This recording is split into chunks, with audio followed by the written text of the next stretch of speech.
time that happened, I mean, for me being here, I feel like seeing what I'm seeing with what you're saying, I feel like Orania is glorifying apartheid. Then I don't think you understand Orania. I perfectly understand. I understand whatever you're saying. You don't think?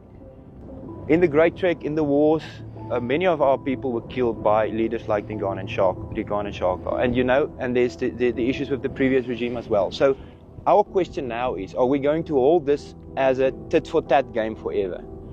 Orania's way of thinking about that is a very niche model. I don't think it's a mainstream idea of thinking about it, but we have our own way of thinking. We view freedom as not being oppressed by anyone and not oppressing anyone. And I think that's not the reality in South Africa anymore. I think, you spoke about apartheid now, so the systems put in place, what is the difference between having a pass under the apartheid regime to go into a certain place to go work and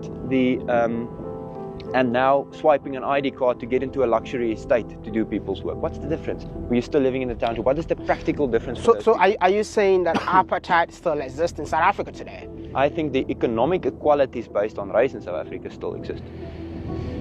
And I think the only place where that doesn't exist, because the people do their own work, is here. And I think there is no going forward unless Afrikaners embrace that model. Listen, what you're not going to get in Orania is people falling on their knees, continuously saying sorry for their history. A lot of people apologized on our behalf for everything, and there's a lot of internal Afrikaner friction about that. But in Orania, you will find solutions. Maybe it's not the nice cherry on top stuff, people feel warm in their hearts, Orania is so nice to us, but you will find long-term solutions in terms of labor policies, in terms of community-to-community relationships, and in terms of the way we think.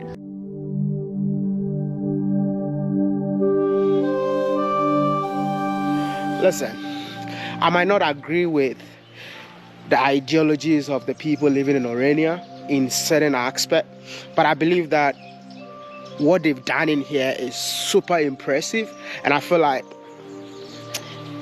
other communities within the continent of Africa can embrace these ideas. You know, I've been talking about self-independent, self-sufficient now. I mean, I believe that that's what Kwame Nkrumah's ideology was, and basically everything is here. These guys don't need to step out of, Orania. They can actually live here and survive. Let's talk about the continent of Africa.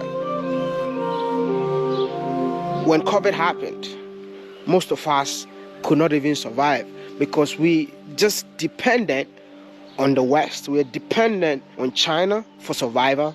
But I believe that if we start,